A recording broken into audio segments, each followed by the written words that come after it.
mbokku internet yi mbokku Koungheul ñu ngi leen di nuyu baax di leen jaare tey nag ñu nekk fii ci Koungheul ville kan moo fi woote mooy le maire sortant Mayacine Camara chef d'État moo fi woote ay militants ak ay sympathisants pour waxtaan ak ñoom ginnaaw bi ñu ñàkkee élection yi xam ne moo nekkoon élection locale yi amoon ci le 23 janvier 2022 ci loolu nag bi ñu ñëwee jël na micro déglu leen ñoom ñi xam ne ñooy militants yi ñu wax ci lu xam ne bëgg nañ ko doxee après ñàkk gi ñàkk élection yi mais itam fëddali seen kóllëre ak moom dénk ko ay dénkaane wane ne nan lañ mën a taxawee ci loolu nag am na ñenn ñu ci jël ñu wax ci turu ñu fa nekkoon suñu paree ñu déglu la. wax na ko parce que yaa bu la nit jiitee ba pare dem wanu la benn yoon ginnaaw sa xel day dal suñu xel daloon na de mais gën naa dal fi mu toll nii parce que ñun ay xale lañ xamuñu dara mënaguñ dara nga ñu jug am fuñ teg suñ bët.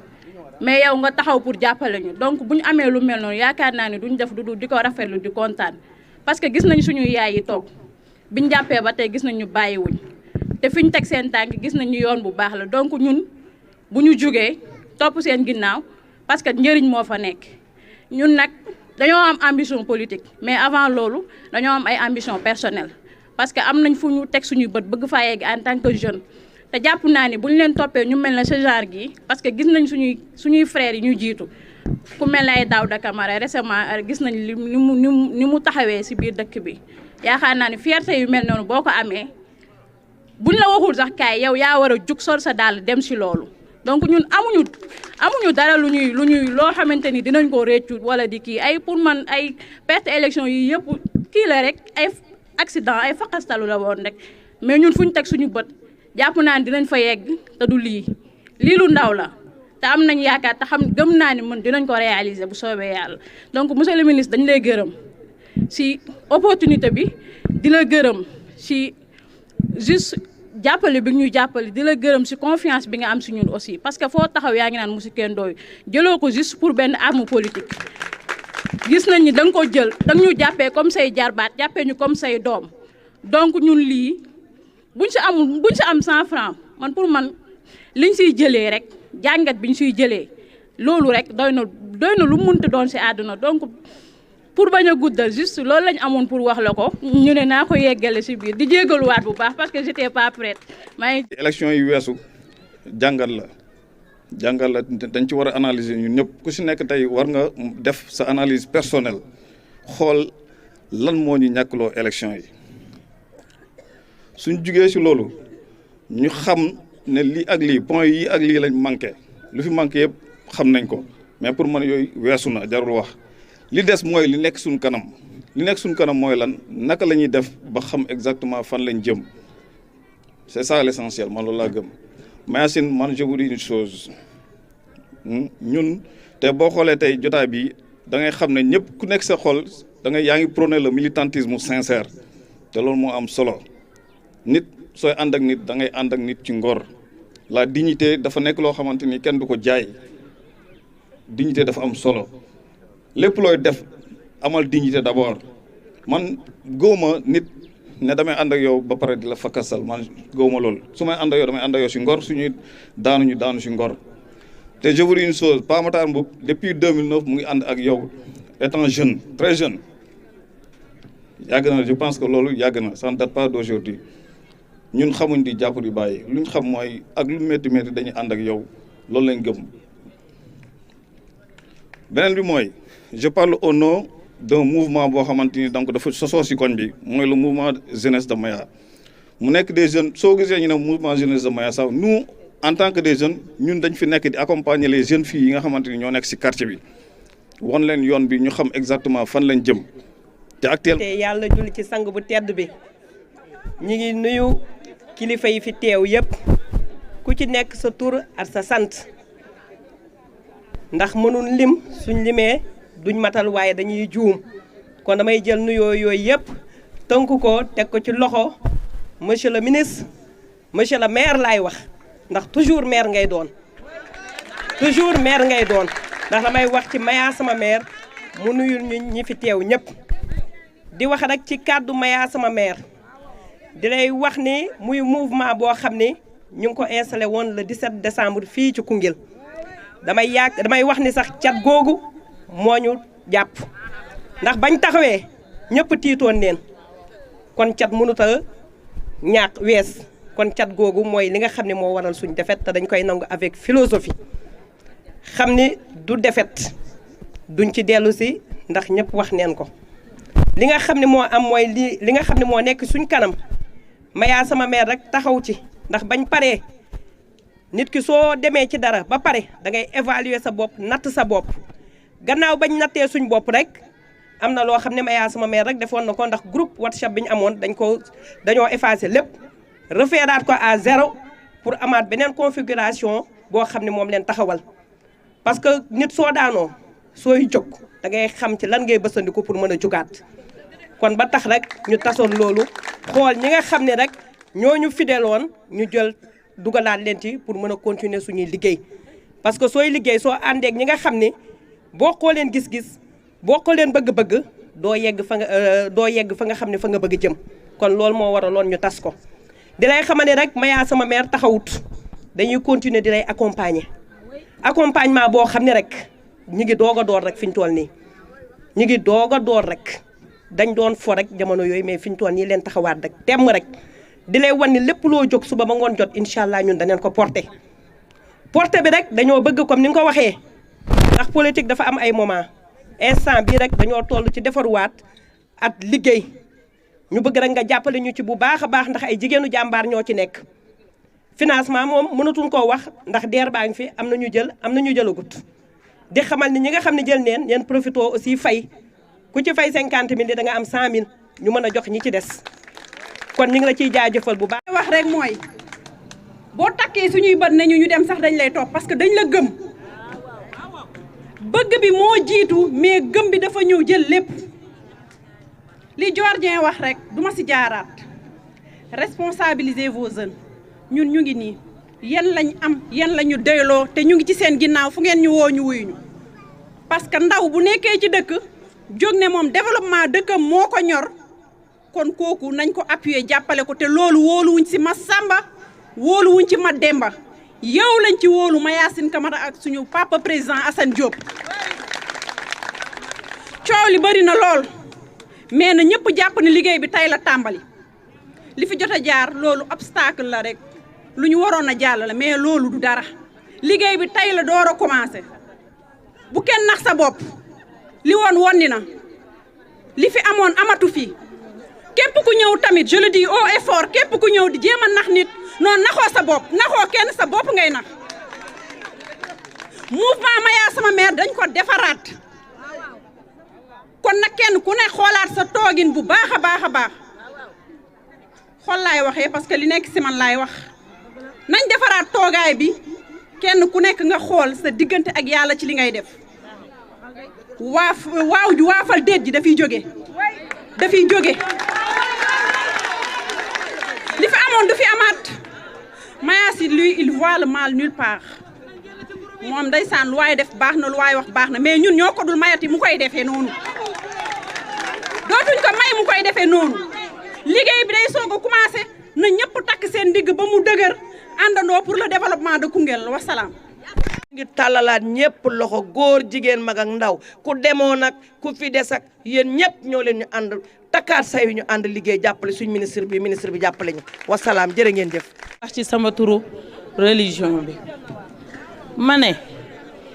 dama toog barke démb ñu ne ma sa mère dafa daanu door ngeen comme ni ko tàndeen li waxee door ngeen seen loxo ci ëkk ma ne ko déedéet daanu wuñu de ñu ne Koungheul a perte ma ne déedéet Koungheul pertuñu naka la ñu mën a perte te ñu am jëmm ji ñun du ñu bàyyi dëkk bi ay xale yu ndaw di ko fi salfaañe dégg naa lu ne jànkonte naa lu ne waaye ma ne nañu jàppale Maya mu liggéey ndax dëgg bi fii la may remercier sama doom baay bee di kaaw de xale boo xam ne loxoom dafa set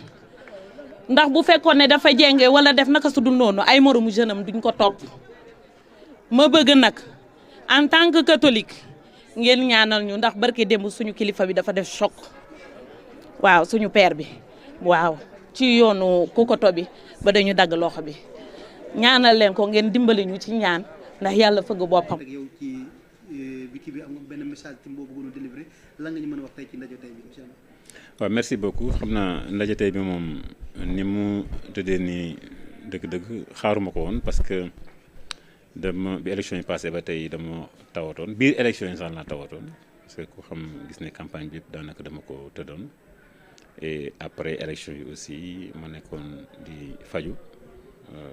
moo tax mu jël temps bi yëpp mais ni élection yi demee ba ñu ñàkk ko laajoon na tamit ma ñëw wax ak militants yi waxtaan ak ñoom dalal seen xel parce que loolu dama koy def parce que dama bokk ci benn parti bu ñu wax Benno Bokk Yaakaar te ñun ñëpp ñu lëkkaloo di liggéey pour le président Macky Sall suñu génnee ci ay élections noonu ñu ñàkk ko ñu bàyyi rek mën na yàq lu bari moo tax ma jàppoon ne dinaa leen woo surtout militants yi nga xam ne ñoom lañ àndaloon d'abord ñu waxtaan ak ñoom dalal seen xel ñoom ñëpp ñu delloowaat ci Benno Bokk Yaakaar bi ñun ñëpp ñu taxaw derrière le président Macky Sall objectif boobu laa ci jublu woon après aussi di woo leaders yi surtout leaders yi nga xam ne leaderu Benno Bokk Yaakaar yi la ñii dañoo frustré ñii aussi ànduñ ci élection yi ni mu demee ñii aussi ñii aussi gagné nañ par exemple xool unité boobu nan lañ ko war a mën a defee téye ko parce que dañu jëm ci ay élections législatives yoo xam ne suñu parti bi dafa war a représenté dañu war jëm aussi ci élection présidentielle 2 ans après yoo xam ne aussi suñu parti bi dafa war a représenté kon bu ñu bàyyee noonu dafay am fissure moo taxoon ma ne d'abord j'invite mes militants et sympathisants surtout ñi nga xam ne jàppale nañ moo ci commune bi rek nag consolider loolu ba pare après ñu xool nag à travers le département aussi ñëpp ñoo xam ne ils sont fidèles au président Macky Sall ñoo xam ne ñi ngi ci parti Benno Bokk Yaakaar bi te yaakaar nañ ne tamit mën nañu wax ak man ma invité leen dans le département beneen étape bi nag bu ñu consolider département bi ba pare aussi parce que problème yi ak frustration yi ça traverse la région de Kaffrine le Sénégal sax laay wax donc on peut aussi prolonger suñu ay réconciliation ouverture mën nañ ko prolonger ci yeneen département yi le département de Malem le département de Kaffrine mais aussi le département de Birkelane mais étape la donc la première étape c'était aujourd'hui réunion d'abord avec mes sympathisants à Koungheul-Ville buñ ci jógee jàll ci département bi parce que département bi aussi ñu ñuy xaar ubbi ko nag pour tout le Benno Bokk Yaakaar parce que le PS ak tous les mouvements yoo xam ne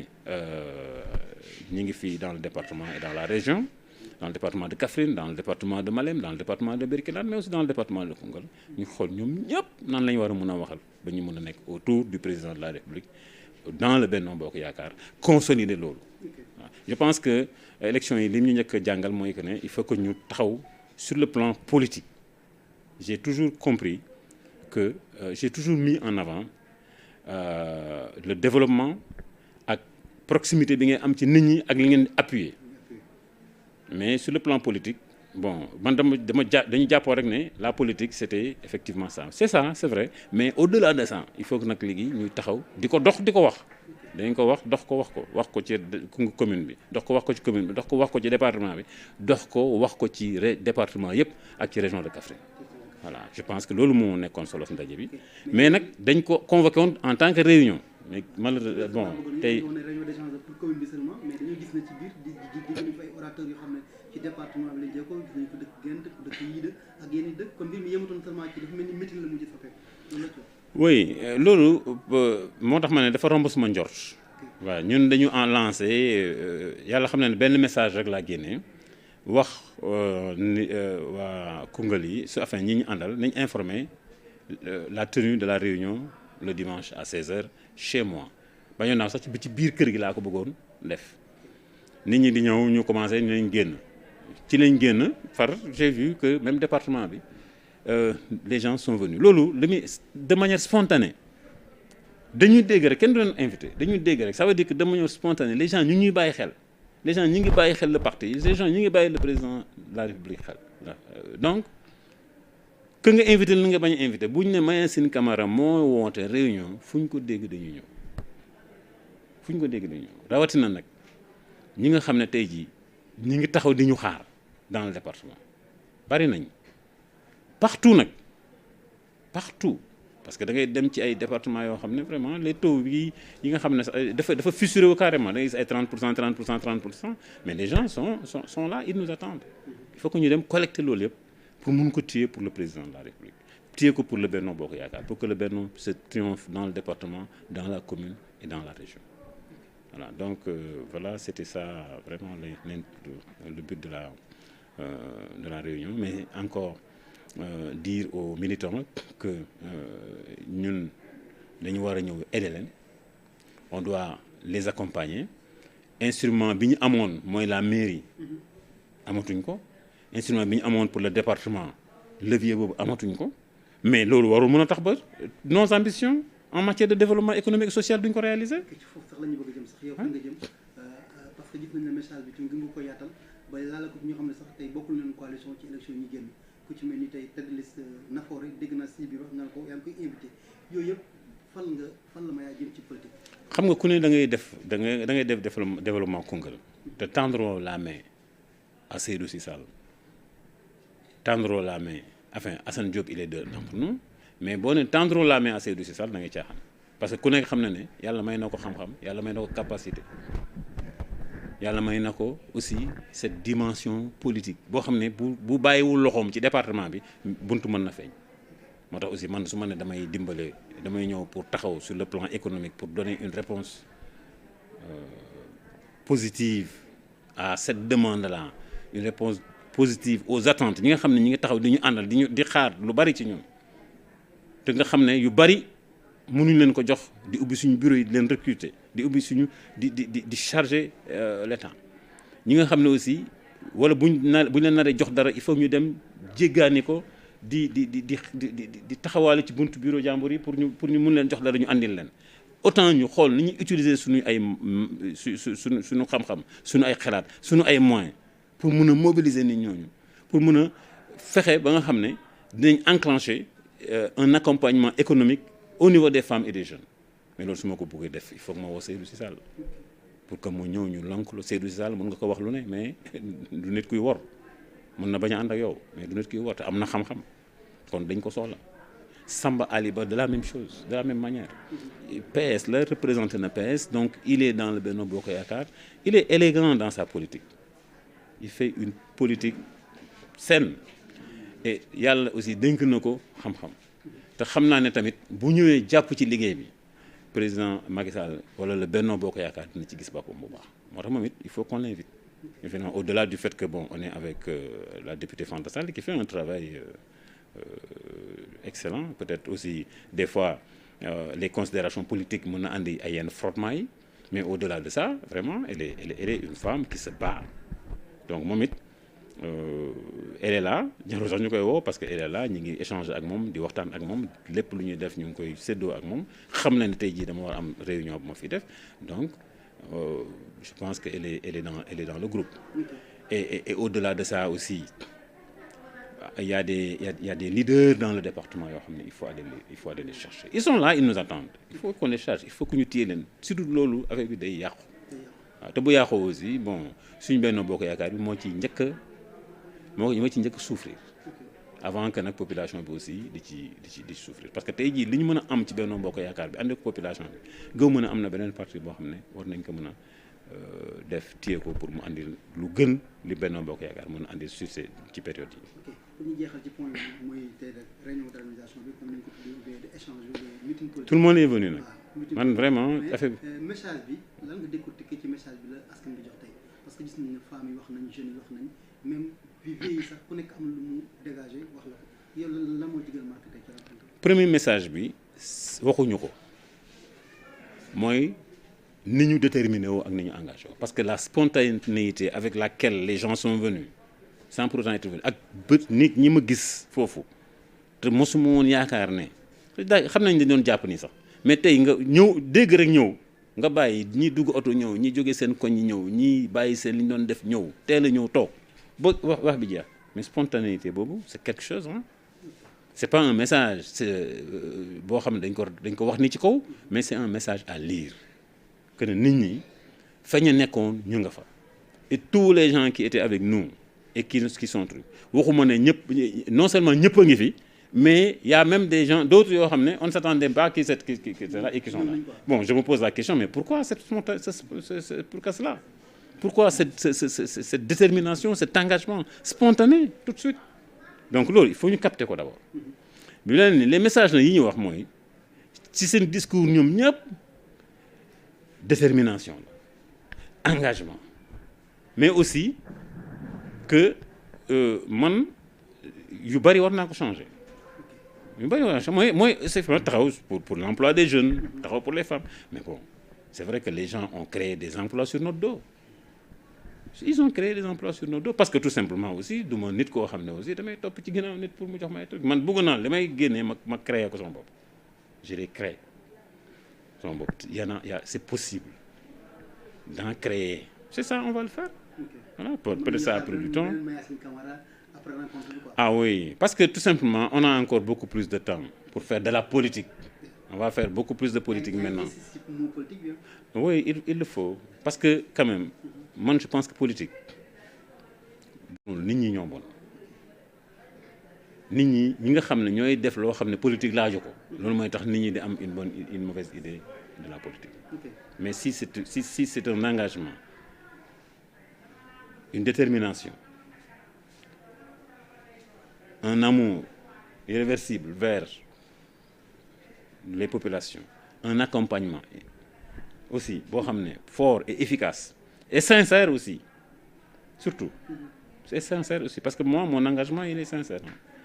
enfin je le dis parce que mën naa ko démontrer li koy mën a démontrer mooy mon comportement avant que may nekk maire et après may nekk maire waaw bu ci amoon lu ci sincère wala lu ma ciy def de politique politicienne ni ko noonu dina am une différence mais de 1996 à nos jours man j'ai pas changé de chemin je suis sur une trajectoire ñi may war a waxal laay waxal ñi ma fekk sama chemin lay àndal même le président Macky Sall il m'a trouvé sur mon chemin ou bien même bu fekkee ànd nañ changé wu aw ma lu ma ciy changé ci li ma nekkee woon avant ak li ma nekk après loolu moo tax nag aussi je suis d'autant plus fier aujourd'hui d'être avec lui parce que tout simplement yàqaluma dara ci sama yoon bi nga xam ne maa ngi ko emprunté tu vois dans ma conception parce que dama gëm ne la politique il faut la faire avec conviction il faut la faire avec beaucoup de détermination et d'engagement waaw amul gistal amul politique politicienne amul démagogie oui amul wax lii tey waccu lii tey suba nga ravaler ko waaw tout ce que tu as déjà rejeté tu vas les rejeter ñi nga xam ne yëpp je les ai combattus sur mon chemin c'était pas parce que c'était pas leur personne c'est ni ñu doon doxee la ni ñu doon doxee mooy lan cette politique politicienne là basée sur le trafic d'influence loolu laa doon combattre te loolu laay combattre pour keroog may sangu. ok xam naa dañu mën a teel yàgg parce que ndaje bi yàgg na trop mais question bi mu ñu la ko ñàkk a laaj mooy actualité la gis nañu ne moment bi 6 mois ou bien quelques mois moo des ñu dem ci élection législative bi tout am na benn message bu génn que ministre pour ñu jëm inscrire ci liste yi taxawaay bi nga war a taxaw je crois que moo waral réunion d'harmonisation bi mais loolu tamit lay wax askan bi ci loolu noonu ci élection yi. Oui, mais je pense que d'abord appel à l'inscription il y a une inscription massive des populations sur les listes bon ñu nañ dénoncer aussi toutes les pratiques qui ne sont pas conformes à la loi parce que fii aussi Sénégal on voit du n'importe quoi ñu gis yu bari yoo xam ne day rëcc sax aujourd'hui surtout quand les politiciens sont là et déterminés à faire de la malversation day rëcc la vigilance des autorités day rëcc aussi à tous ñi ñëpp ñoo xam ne dañuy sont là dans le dispositif qui doivent regarder il y a eu des pressions des lobbies donc il faut que ñu taxaw population bi nag li nga xam ne ñoom ñoo ko yu bari ñoom ñoo ko war a régler seen bopp donc lépp lu ñu gis ci loo xam ne méngoowul ak nañ ko war a doxalee nañ ko dénoncer ñu taxaw ci nag nañ ca war a taxawee waaw parce que loolu am na fu ñu ko seetaanee ça a porté préjudice beneen bi mooy dañu jëm ci ay élections yu am solo muy des élections législatives fa la ñuy penc bi nga xam ne fa la ñuy tawat yi fa la ñuy voté loi ya fa la ñuy jëlee yenn réformes yi nga xam ne moo war a développer Sénégal te ku nekk dégg na ça vraiment si ça peut passer dans tout le Sénégal nit ñuy tey jii monde bi ni muy transformé woo influence yi fi muy jógee ni muy duggee ci sunu ay dëkk am na yenn yoo xam ne jaruñu ci dugg daf mais bëri na ay problème yoo xam ne suñu veillewul ci suñu assemblée yi ëllëg dinañ toog di jooy te kenn duñu def dara nañ xool bu baax ñi ñuy tànn ak ñi ñuy investir ay li ñuy wax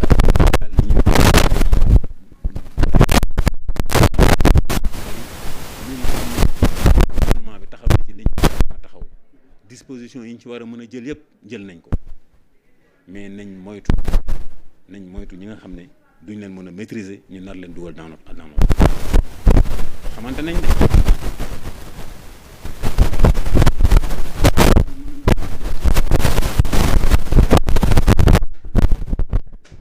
non maa ngi ree sax parce que Mayacine Camara élection législative sincèrement dama nekk ci benn parti li ma doon wax ci député ci mairie la dama nekk ci benn parti tey jii lu parti bi gis ne man fa laa war a mën a taxaw fa lay taxaw waaw fa lay taxaw de waaw am na yenn yoo xam ne nag man personnellement su may conseiller parti bi te je pense que loolu mën na nekk sama négociation de base mooy la députée de Koungheul il faut que ñu proposer ko bu ñu koy proposer mën nañ proposer ñeneen ñu ànd ak ñoom la députée elle est éligible am na ñeneen ñu éligible ah mën na nekk ñeneen su fekkente ne elle est disposée vraiment à faire le travail elle doit y aller peut-être nag ñeneen aussi dañ dem waaw mais moom je pense que elle doit y aller et certainement au nom de Benno Bokk Yaakaar waaw li ci des nag mënuma ci dugg parce que bon affaire bi dafa am un peu de dafa am jafe-jafe bi mooy les positions se déterminent par rapport aux relations yi nit ñi di am au niveau local ça li may wax ni dafa am solo trop les positions se déterminent par rapport aux relations yi nit ñi di am au niveau local man Soumaré Ndao il s'est opposé contre moi donc su feeñee fële damay opposé wu même si yu bari mais sincèrement su parti bi bañee am yenn opposition yu mag yi ak yenn problème yu mag yi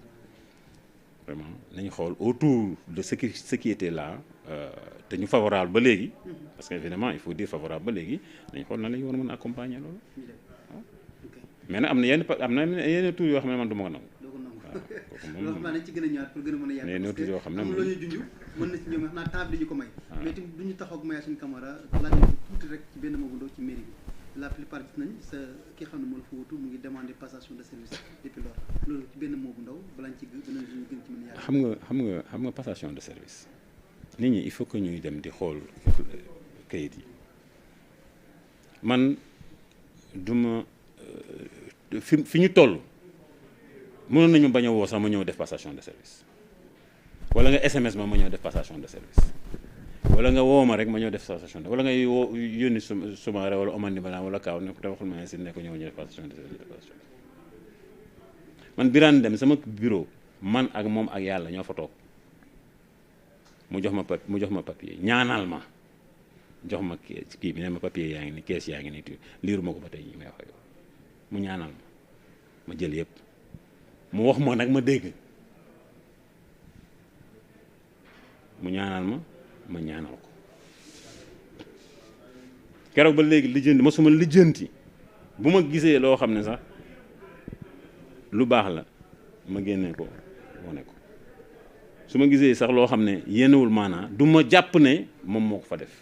wala du ma jàpp ne incompétence am damay jàpp ne administration beeg ak lim noonu doxee peut-être loolu ni ma tàggatoo ak moom moo ko def coloré boobu loolu mooy passation de service. binduñu ko ci këyit binduñu ko ci benn loi amul benn texte man de gisaguma ko mais faslante coloré boobu noonu ak tradition boobu noonu ña see ñaan dafa am lu mu ëmb li ko ëmb mooy rafetal ba coloré ba ak jàmm ja mais rafetal coloré ak jàmm mënul am fu ñu dajje ay bureau mënul am fu ñuy suy ay saafara man sama suutura la ñuy xaw yi ku ñëw ku xamul sax est-ce que man awma yu ma denc suma bureau yoo xam ne kii nañ ko pasare nañ ko samay suutura ñu koy xaw yi samay suutura ñu koy xaw yi xaw ma noo mën a yem ba ma considère la comme yow nit mënoo sama suutura man mënoo wax xaw yi ba pare ma lay considéré comme nit parce que man du ma xewi suutura suma tooñ ñi ma saaga ñu baal naa leen ñi ma xas yee muñal naa leen xaw ma ku ma bëgg ak xaw ma ku ma bañ maa ngi ciy góorgóorlu de xaw ma ko maa ngi ciy góorgóorlu ay temps nag mu rëcc mosuma fi laan nit mosuma fekkee fu ñuy fi naan ma war a dimbalewu ma mais kon man lan laa war a mën a mérité ba ñu may attaqué di ma daji sama ay bureau def yenn def bon moom kay d'accord naa loolu yëpp xaawi nañ suma sutura daji nañ samay bureau def nañ loolu yëpp d'accord naa mais nañ dem ñu bàyyi non passation du am man munul am mais nag information moom du ma ko denc parce que Koungheul moo ko soxla dégg nga wax ju baax du ma ko denc du ma ko mos a denc parce que Koungheul moo ko soxla lépp lu ma mun ci informer fu ma war a informer ci moment ba ma war a informer ka ma koy war a informer dinaa ko def su ma jaralee sax ma dugg oto ñëw def ko départ ma def ko pour njëriñu Koungheul dégg nga wax ju baax loolu donc la du leneen ay sans rancune nag amul benn problème je pense que Koungheul est là du saa yu ñu yeewoo di ñaanal dëkk bi lépp lu ñu am aussi ñu bokkal dëkk bi. benn message bi ñu mujjee rek nga décortiquer ko yàgg nga ko di ko bañ nag parce que nga jàpp ne li nga téye moom mën nga ko jox nit ñi mais mënoo dem ci télévision yeeg tout ça di wax nit ñi ñoo la askan bi comme dégg nañ ci biir wax ji ne Maya di feeñ ci télé yi ne Maya di dem di wax askan bi parce que nekkatoo Maya commune Koungheul mais Maya national nga te xam-xam bi nga am askan bi ko soxla loolu lay wax ci message bi. waaw xam nga li ma ciy wax lu gàtt la Maya national c'est vrai fu ma war a àgg bu ñu ma war a xam nañ ma fu ma war a àgg nañ ko te man dama jàpp ne am na yu bari yoo xam ne ak yenn feeñ yi bu ko la tuddee rek dina yomb su ma demee ci télévision yi di wax nit ñi liñ ma gën a xamee wuñ ma waxu teesante politique xamee wuñ ma loolu liñ ma gën a mën a xamee mooy peut-être ay débat sur le plan économique sur le plan social sur le plan de développement loolu dinaa ci gën a góorgóorlu pour jëriñ surtout sama dëkk pour jëriñ surtout Sénégal te boo gisee loolu ñu war ko def saa yu ma gisee loo xam ne tey jii nekk na tontu boo xam ne da nga ko war a tontu parce que boo ko tontuwul dina yàq lu bari dina yàqal président de la République wala dina yàqal ministre de l'économie wala dina yàqal ministre des finances wala dina yàqal tel ou tel ministre soo ko gisee woo ko tontu da nga ko war a tontu parce que wax tamit du fu jóg rek ngay dem di wax loo xam ne waroo ko wax ak yu demee noonu da ngay xam li ngay wax waaye sama domaine ku ci dugg dinaa la tontu dinaa la feeñal man principe boobu laa jotoon am noonu laa war a mën a accompagner aussi le président de la République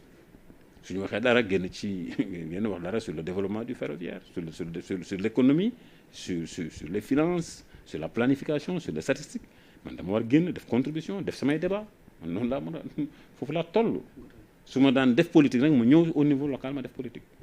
léegi nag comme dama décider aussi romb jéggi niveau local bi dem niveau département niveau région ba niveau national peut-être loolu dina mën a nekk